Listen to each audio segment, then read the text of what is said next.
Hello guys, welcome back to Kalyan education centre. So last lecture में हम लोगों ने हेनरीज लॉ के न्यूमेरिकल पढ़ लिए थे, बराबर है ना। तो गाइस आज हम लोग न्यूमेरिकल की बात करेंगे depending upon the Rawls law. तो जब हम लोग रॉल्स लॉ की बात करते हैं तो रॉल्स लॉ ने हमें क्या बताया था कि अगर मान के चलिए कंटेनर है, इस कंटेनर में मेरा लिक्विड सॉल्वेंट है और लिक्विड सॉल्यूशन भी है, हाँ है ना। इसका मतलब यहाँ पे दोनों के पार्टिकल रहेंगे, ऐसा हो नो। और अगर मैं यहाँ पे हीट प्रोवाइड करता हूँ तो यहाँ पे क्या क्रिएट करेंगे, पार्शियल पेपर प्रेशर क्रिएट करेंगे कौन, क्योंकि यहाँ पे हमारे वेपर फेज में कौन रहेंगे, हमारे सोल्यूट भी रहेंगे सॉल्वेंट भी रहेंगे, ऐसा नो। तो क्या क्रिएट करेंगे, पार्शियल वेपर प्रेशर क्रिएट करेंगे। तो उस समय उन्होंने क्या बताया, that is what, partial pressure of solvent. One को हम लोग लिए थे सॉल्वेंट एंड टू को लिए थे हम लोगों ने सोल्यूट, हाँ है ना। तो क्या कहा था हमें रॉड्स ने, partial vapor pressure of solvent in a solution is directly proportional to its mole fraction and partial pressure of solute is in a solution is directly proportional to its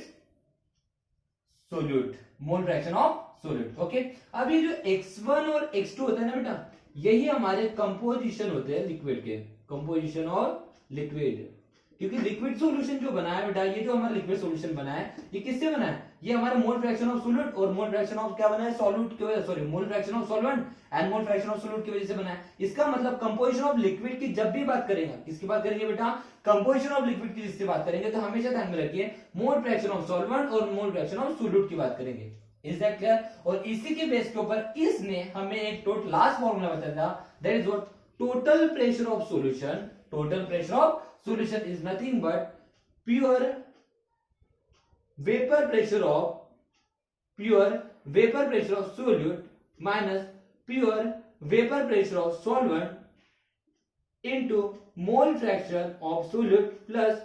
P1 not. तो हमें total pressure का formula क्या बताया था, P2 naught minus P1 not into X2 plus P1 not, where P is nothing but total pressure, total vapour pressure. उसके बाद P2 not क्या था हमारा, pure vapour pressure of solute. उसके बाद P1 नॉट इज इक्वल क्या था, pure vapour pressure of solvent, है ना, ये था। और X2 क्या था हमारा, X2 is nothing but mole fraction of solute. X2 क्या था हमारा, मोल फ्रैक्शन ऑफ सोल्यूट। तो ये बेटा हम लोगों ने रॉल्स लॉ में पढ़ लिए थे। आई होप सो अगर आप लोगों ने मेरे वीडियो देखे होंगे तो आप लोगों को ये सब चीजें याद आई होंगी। इसके साथ साथ बेटा हम लोगों ने यहाँ पे और एक चीज पढ़ी, that is what, composition of vapour phase भी पढ़े थे। क्या पढ़े थे बेटा, composition of vapour phase. Composition of vapour phase का मतलब क्या होता है कि जो पार्टिकल, जो सोल्यूट के पार्टिकल या जो सॉल्वेंट के पार्टिकल इस एम्प्टी स्पेस में, उनका अगर मुझे कंपोजिशन निकालना है, उनका अगर मुझे क्या निकालना है बेटा, कंपोजिशन निकालना है, मतलब कितने मोल्स ऑफ सोल्यूट यहाँ पे प्रेजेंट है या कितने मोल्स ऑफ सॉल्वेंट यहाँ पे प्रेजेंट है, मतलब वेपर फेज का अगर मुझे कंपोजिशन निकालना है, वो अगर निकालना है उसके लिए हम लोगों ने फॉर्मूला पढ़ते थे, that is what, P1 is equal to Y1 into P और P2 इज इक्वल टू क्या था, Y2 इनटू P, बराबर है। और Y1 क्या था, that is what, vapour pressure, है ना, सॉरी कंपोजिशन ऑफ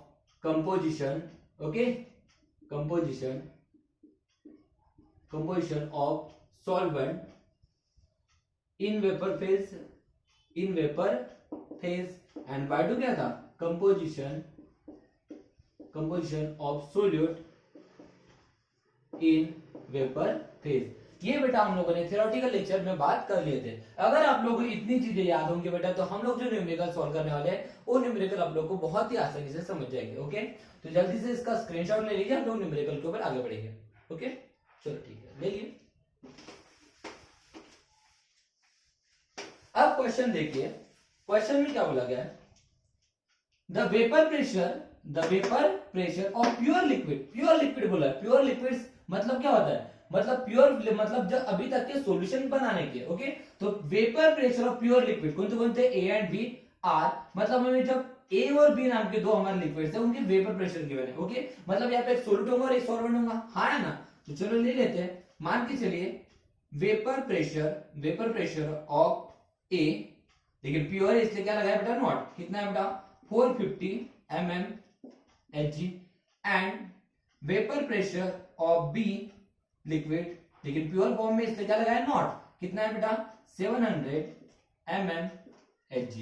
ये हमें गिवन है, ओके। उसके बाद क्या बोला है, find the composition of liquid and vapour. देखिए यहाँ पे क्या बोला है, कंपोजिशन तो निकालना है किसका, लिक्विड्स का भी और वेपर्स का भी। तो अभी मैंने थोड़ी देर पहले बताया कि लिक्विड का कंपोजिशन मतलब क्या हो गया, x1 और x2, है ना, और वेपर का कंपोजिशन मतलब क्या हो गया, y1 एंड y2। बट यहाँ पे लिक्विड A एंड B है, इसका मतलब मैं यहाँ पे लेता हूँ A और B, A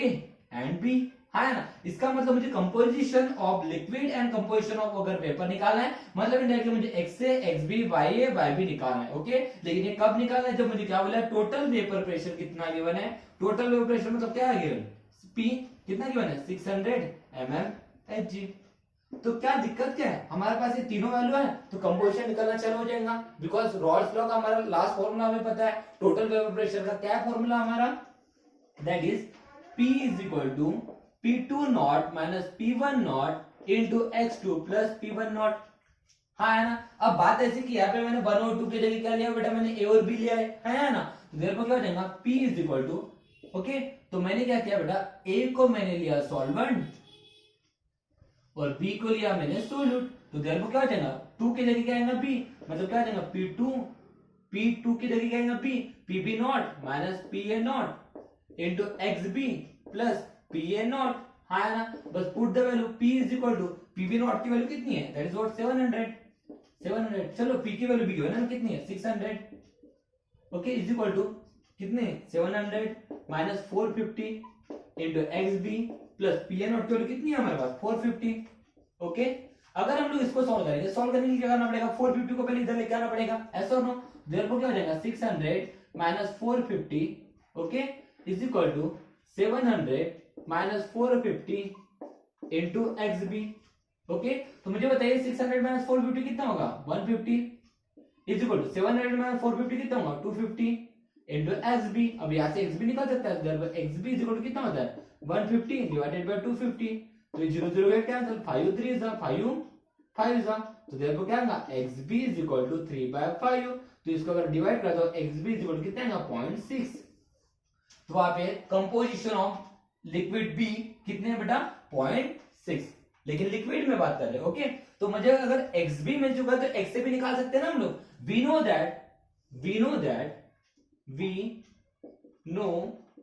that हमें पता है बेटा, that is what mole fraction of solvent, mole fraction of solvent plus mole fraction of solute, इसकी वैल्यू कितनी होती है 1। ये मैंने आप लोगों को वीडियो में बताया था मेरे थ्योरेटिकल लेक्चर में कि जितने मोल फ्रैक्शन ऑफ सॉल्वेंट होंगे और जितने मोल फ्रैक्शन ऑफ सोल्यूट होंगे उन दोनों का सम हमेशा कितना होता है बेटा 1 होता है। तो देयरफॉर क्या हो जाएगा, हम बोल सकते हैं ना XA plus XB is equal to 1, है ना। तो XB की वैल्यू कितनी है 0.6, देयरफॉर क्या होगा XA plus 0.6 is equal to 1, therefore क्या होगा XA इज इक्वल टू क्या होगा 1 माइनस 0.6, देयरफॉर क्या होगा XA इज इक्वल टू 0.4। तो यहाँ पे हमारा XA और XB निकल चुका है, मतलब क्या निकल चुका है बेटा, कंपोजिशन ऑफ लिक्विड्स निकल चुकी है इन अ सॉल्यूशन, बराबर है। लेकिन क्वेश्चन में हमें दो चीजें बोला है, कंपोजिशन ऑफ लिक्विड भी बोला है, कंपोजिशन ऑफ वेपर भी बोला है, मतलब हमें YA और YB भी निकालना है। तो उसके लिए लगेगी जगह, जल्दी से ले लीजिए इसका स्क्रीनशॉट, तो बढ़ते हैं आगे। चलो ले लिए, चलो ले लिए तो बढ़िया है। तो उसके बाद अभी हमें निकालना है YA और YB। तो देखिए बहुत ही सिंपल है, कोई बड़ी बात नहीं है। जैसे कि हम लोगों ने अभी थोड़ी देर पहले बताया थे, कंपोजिशन ऑफ वेपर फेज के हम लोगों ने फॉर्मूला देखे थे, क्या था बेटा हमारा formula, P1 is equal to Y1 into P था, और क्या था P2 is equal to Y2 into P था। अब बात ऐसी कि यहाँ पे A और B लिए हम लोगों ने, तो यहाँ पे A आएगा, यहाँ पे B आएगा, यहाँ पे भी B आएगा और यहाँ पे क्या आएगा B आएगा, तो देयरफॉर क्या हो जाएगा YA इज इक्वल टू क्या होगा PA अपॉन P, और YB इज इक्वल टू क्या होगा PB, सॉरी यहाँ पे गलत हो गया PB, ओके बराबर है ना। तो क्या हो जाएगा PB अपॉन P, हाँ है ना। तो मुझे टोटल प्रेशर तो पता है, P पता है, लेकिन PA भी नहीं पता, PB भी नहीं पता, क्योंकि मेरे पास प्योर सोल्यूट और प्योर सॉल्वेंट पता है, लेकिन हमें सॉल्यूशन में कितना सोल्यूट और कितना सॉल्वेंट उसका वेपर प्रेशर पता है क्या नहीं है। तो हम लोग इसका फॉर्मूला जानते हैं, YA is equal to PA को मैं क्या लिख सकता हूँ PA नॉट इनटू XA, लिख सकता हूँ ना। ये हम लोगों ने अभी पता है, रॉल्स लॉ बोलता है डिवाइडेड बाय क्या आएगा P, तो यहाँ पे क्या लिख सकता हूँ YB इज इक्वल टू क्या आएगा PB not into XB divided by P। अब मेरे पास आज से इनके सबके वैल्यू है, तो क्या हो जाएगा बताइए बेटा, YA is equal to PA naught की वैल्यू कितनी है बताइए 450 इंटू XA की वैल्यू कितनी है अभी निकालते हैं हम लोगों ने, बताइए जल्दी से। XA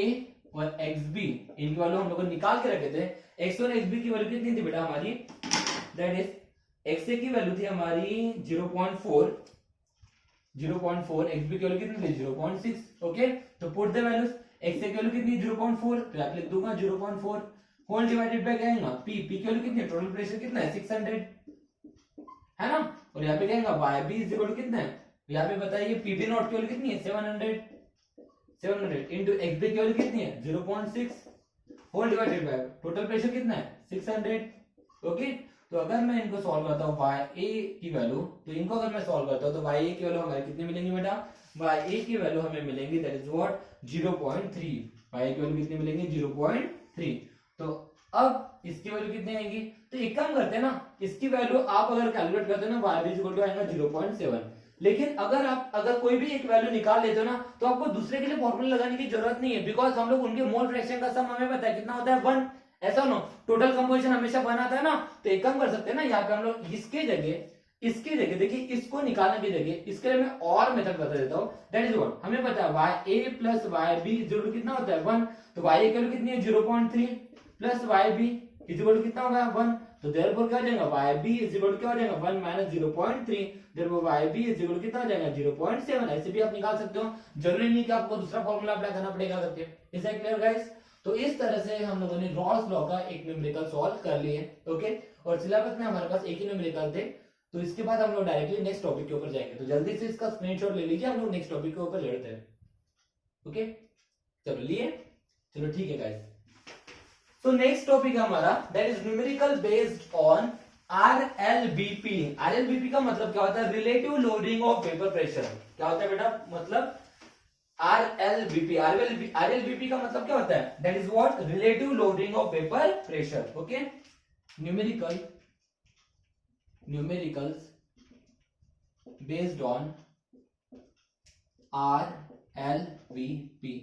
RLBP का मतलब क्या होता है, relative lowering of vapour pressure. Okay, अब इसका फॉर्मूला आप लोग देखते हैं, क्या था बेटा हमारा P1 naught, okay, P1 naught minus P1 naught minus P1 whole divided by P1 naught is equal to W2 upon W1 into M1 upon M2। Okay, क्या था बेटा हमारा फॉर्मूला बताइए जल्दी से, the formula is nothing but that is what P1 naught minus P1 whole divided by P1 naught is equal to P2 divided by W2 upon W1 into M1 upon M2, where P1 naught is nothing but pure vapor pressure of solvent। okay, P1 is nothing but vapor pressure of solution। okay, उसके बाद W क्या था, W2 is equal to mass of solute, W1 क्या है, that is what mass of solvent। उसके बाद M1 क्या है, M1 is nothing but molar,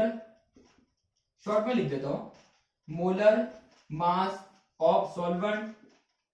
है ना, और M2 is equal to nothing but molar mass of solute.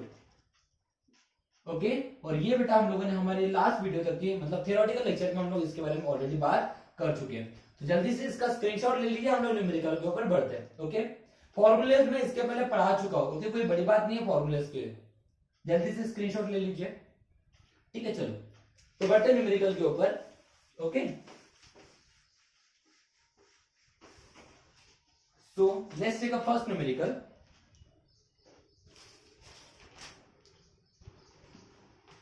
क्या बोला बेटा numerical, first a solution is prepared by dissolving 394 gram of a non-volatile solute in 622 gram of water। okay, full stop। the vapor pressure of solution is found to be 30.74 mmHg। okay, at 30 degree Celsius, full stop, if vapour pressure of water at 30 degree Celsius is 31.8 mm Hg, what is the molar mass of solute? Okay, ये हमारा first numerical. मैं यहाँ पे दूसरा भी numerical लेता हूँ, जगह हम लोग बना लेंगे, कोई बड़ी बात नहीं है, ठीक है। Second, the vapour pressure of water at 20 degree Celsius is 17 mm Hg, full stop. What is the vapor pressure of solution containing 2.8 gram urea in 50 gram of water? Okay, मैंने यहाँ पे दो न्यूमेरिकल लिया गाइस, एक साथ हम लोग दो न्यूमेरिकल करने वाले नहीं है, पहले एक न्यूमेरिकल लेंगे फिर दूसरा न्यूमेरिकल ले लेंगे, लिखने के लिए ज्यादा टाइम जाता है इसलिए हम लोग एक साथ लिख लिए, ठीक है। चलिए ध्यान दीजिए, फर्स्ट न्यूमेरिकल ये वाला देखते हैं। अब क्वेश्चन में क्या बोला बेटा, पहले तो क्वेश्चन पढ़िए, क्वेश्चन पढ़ना बहुत ज्यादा जरूरी है, ओके। क्वेश्चन में क्या बोला है, a solution is prepared by dissolving 394 gram of non volatile solute. तो सोल्यूट का हमें मास गिवन है ना, तो लिख देता हूं मैं गिवन दैट क्या बोला बेटा बताइए, हमें नॉन वोलेटाइल सोल्यूट बोला है ना, उसका मास गिवन है, ग्राम बोला है ना, मतलब मास गिवन है कितना है, सोल्यूट है, सोल्यूट के लिए हम लोग देखिए, सॉल्वेंट के लिए हम लोग हमेशा लेंगे 1, सोल्यूट के लिए हमेशा लेंगे 2, ओके। तो क्या है बेटा, सोल्यूट का हमें मास गिवन है, मतलब क्या हो गया, मास गिवन है मतलब W है ना, तो W इक्वल कितना गिवन है 394 ग्राम, ओके। उसके बाद क्या बोला है, इन 620 ग्राम ऑफ वाटर, मतलब वाटर का भी मास गिवन है, वाटर क्या हो गया मेरा, सॉलिड हो गया, मतलब W1 इक्वल कितना हो गया 622 ग्राम, है ना। उसके बाद क्या बोला है, the vapour pressure of solution का वेपर प्रेशर मतलब क्या हो गया P, सॉल्यूशन का वेपर प्रेशर कितना गिवन है, the vapour pressure of solution is found to be 30.74, मतलब क्या हो गया, P की वैल्यू कितनी गिवन है 30.74 mmHg, ओके। उसके बाद क्या बोला, at 30 degree Celsius, if vapour pressure of water at 30 degree Celsius, vapour pressure of water, okay, मतलब सिर्फ वाटर की बात चल रही है, वाटर मतलब क्या हो गया हमारा सॉल्वेंट है, तो if vapour pressure of water is 30 at 30 degree Celsius is 31.8 mmHg, इसका मतलब प्योर सॉल्वेंट की बात चल रही है, किसकी बात चल रही है बेटा, प्योर सॉल्वेंट। यहाँ पे वाटर क्या है हमारा, देखिए सोल्यूट कौन है बेटा, हमारा सोल्यूट नॉन वोलेटाइल है ना, और सॉल्वेंट कौन है हमारा वाटर, तो वाटर के लिए क्या लिया बेटा, सॉल्वेंट है, मतलब क्या लेंगे हम लोग 1, तो क्या हो जाएगा हमारा यहाँ पे P1 नॉट की वैल्यू प्योर है ना, क्योंकि vapour pressure of water at 30 degree Celsius कितना गिवन है 31.8 mmHg, ओके। तो हमें क्या बोला, what is the molar mass of solute, तो सोल्यूट का मोलर मास निकालना है, सोल्यूट का मोलर मास निकालना है बेटा, तो सोल्यूट का मोलर मास, सोल्यूट को लिए क्या लिया बेटा हमने 2, मोलर मास निकालना मतलब M, मतलब M2 is equal to what, okay. तो देखिए कौन से टर्म्स है हमारे पास, W2 है, W1 है, वेपर प्रेशर ऑफ सॉल्यूशन है, वेपर प्रेशर ऑफ सॉल्वेंट है, M2 पता करना है, तो बस हो गया ना, ये तो relative lowering of vapour pressure का फॉर्मूला समझ लग रहा है, क्या है relative lowering of vapour pressure का फॉर्मूला बताइए जल्दी से, क्या था P1 naught minus P upon P1 naught is equal to क्या था W2 upon W1 into M1 upon M2, है ना। तो देखिए P1 नॉट मेरे पास है, P भी हमारे पास है ना, P1 नॉट तो पता ही है, W2 मेरे पास है, ओके, W1 भी मेरे पास है ना। अब मेरे पास M2 निकालना है और M1 पता होना चाहिए, बाकी सब तो है, ये भी पता है, ये भी पता है, ये भी पता है, ये भी पता है, ये भी पता है, ये निकालना है तो ये पता होना चाहिए। अब मोलर मास तो सबको निकालना आना चाहिए, मोलर मास डायरेक्टली उसके मास से निकालते हैं। अब मोलर मास किसका होना हमें 1 का, 1 मतलब सॉल्वेंट, सॉल्वेंट कौन है हमारा वाटर, तो वाटर का मोलर मास क्या होता है, molar mass of H2O, molar mass of H2O तो हाइड्रोजन के 2, ओके, तो हाइड्रोजन का मास कितना होता है 1, अब एटम कितने 2, इसका मतलब हो गया प्लस मतलब 2, ओके। ऑक्सीजन का मास कितना होता है 16, इसका मतलब कितना हो गया 18, यूनिट क्या होता है ग्राम मोल इनवर्स, ओके। तो मोलर मास दैट इज, जिसको हम लोग क्या लेंगे बेटा हम लोग M1, तो M1 की वैल्यू कितनी मिली 18 ग्राम मोल इनवर्स, हो गया ना बेटा। ये भी पता चल गया क्या करना है, फॉर्मूले में वैल्यू पुट करना है और आंसर निकालना है, ऐसा और नो। तो क्वेश्चन की जरूरत तो खत्म हो चुकी है, तो क्वेश्चन को मैं कर रहा हूं इरेज। अब जल्दी से उसका स्क्रीनशॉट ले लीजिए और टर्म अगर समझ में आ गई तो कोई बहुत अच्छी बात होगी, ओके। तो चलो, तो एक काम कर लेते हैं, मैं इसको इरेज कर देता हूं, ओके। क्वेश्चन पढ़िए बेटा, क्वेश्चन पढ़ना बहुत इंपॉर्टेंट है, ठीक है ना। तो चलो फॉर्मूला क्या बोलता है, तो therefore P1 naught minus P upon P1 naught okay is equal to W2 upon W1 into M1 upon M2 put the value. P1 naught की वैल्यू कितनी है बताइए जल्दी से 31.8 ओके माइनस P की वैल्यू कितनी है बेटा 30.74 whole divided by again P1 naught की वैल्यू कितनी है 31.8 इज इक्वल टू W2 की वैल्यू कितनी है 394 इंटू M1 की वैल्यू कितनी है बताइए M1 की वैल्यू निकाले हम लोगों ने that is what 18 whole divided by जल्दी बताइए W1 की वैल्यू कितनी है W1 की वैल्यू कितनी है 622 इंटू M2 तो निकालना है ओके तो पहले इन दोनों का डिफरेंस कर लेते हैं देयरफॉर 31.8 माइनस 30.74 अगर इनका सब्ट्रैक्शन करूंगा तो इसका सब्ट्रैक्शन कितना आता है बेटा that is it is nothing but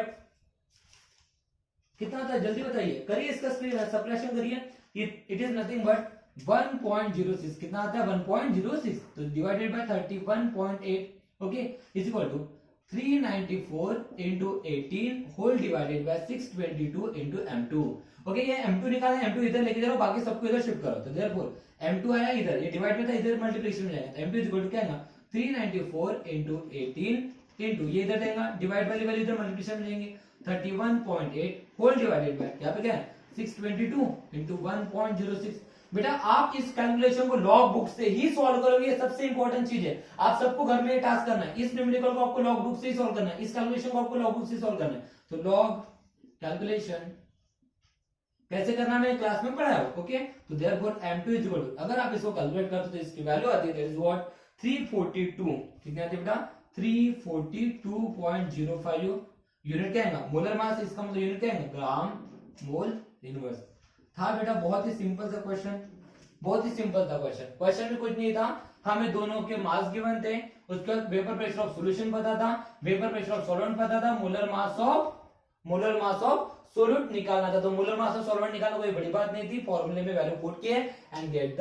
answer बहुत ही सिंपल सा क्वेश्चन था बेटा जल्दी से स्क्रीनशॉट ले लीजिए हम सेकंड क्वेश्चन के ऊपर जाते हैं ठीक है चलो लिए ठीक है अब ध्यान दीजिए सेकंड क्वेश्चन क्या बोल रहा है बेटा सेकंड क्वेश्चन क्या बोल रहा है ध्यान दीजिए जल्दी से हमें क्वेश्चन में बोला है इफ पहले गिवन लिख देता हूं मैं गिवन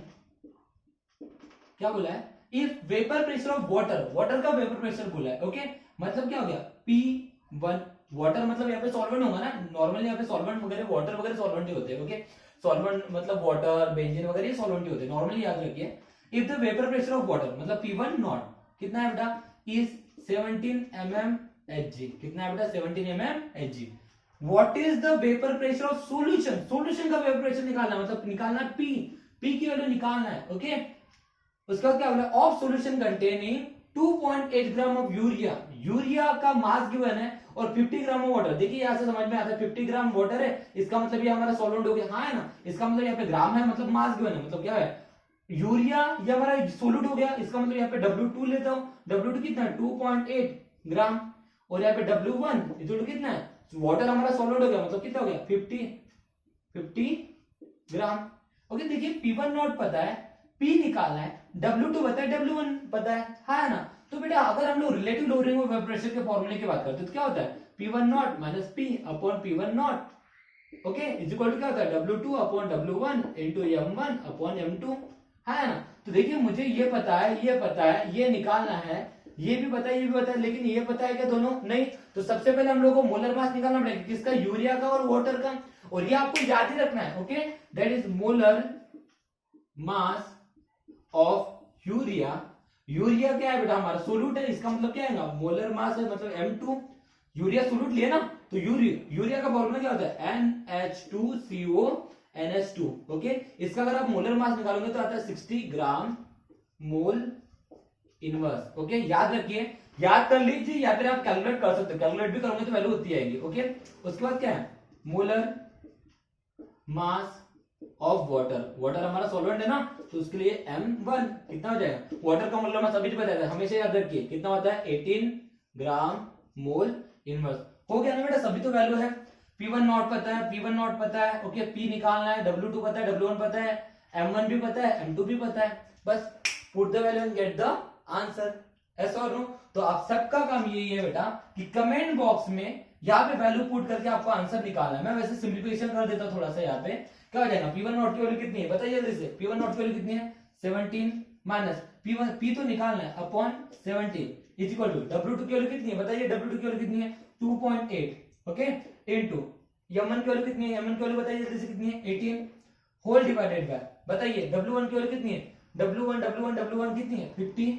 इनटू M2 की वैल्यू कितनी है बताइए जल्दी से, M2 की वैल्यू कितनी है बताइए 60 ओके क्या करेंगे पहले 17 को इधर लेके जाएंगे तो क्या हो जाएगा 17 minus P is equal to 2.8 into 18 into 17 whole divided by 7×30 है ना, और ये 2 जीरो मतलब कितना हो गया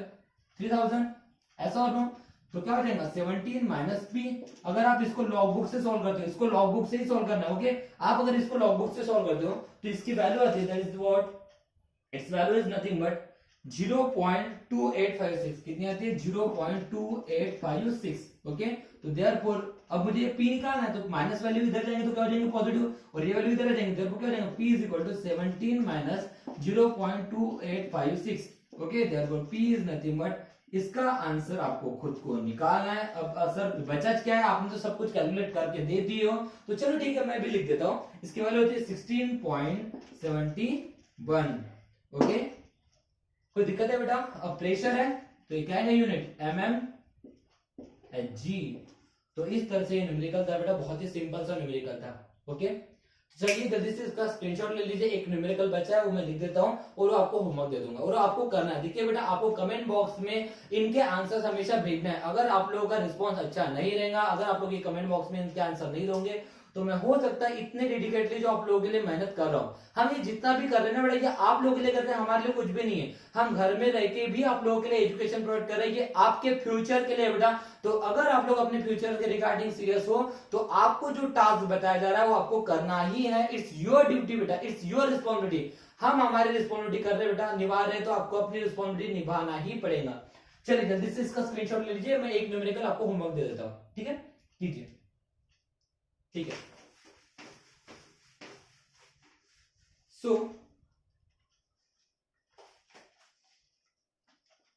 the vapor pressure of pure benzene, the vapor pressure of pure benzene bracket में दिया है मोलर मास कितना है 78 ग्राम पर mole okay, at a certain temperature is 640 mmHg full stop. A non-volatile solute of mass 2.315 gram is added to 49 gram of benzene full stop. The vapor pressure of solution is 600 mmHg full stop. What is the molar mass? What is the molar mass of solute? तो solute का हमें क्या निकालना है बेटा, molar mass निकालना है। बहुत ही सिंपल सा क्वेश्चन है बेटा, ऐसा सेम क्वेश्चन मैंने पहला वाला क्वेश्चन कराया था ना, उसी के सेम क्वेश्चन है बेटा, ये सेम क्वेश्चन है। आप लोगों को पढ़ना है, इसको सॉल्व करना और इसका आंसर याद से कमेंट बॉक्स में आपको दिखाना है ओके। भूलना मत गाइस, हम लोग आपके लिए मेहनत कर रहे हैं, आपको हमारे साथ मेहनत करना है आपके खुद के फ्यूचर के लिए। To do it as we are doing for you guys okay. Thank you so much guys, have a nice day.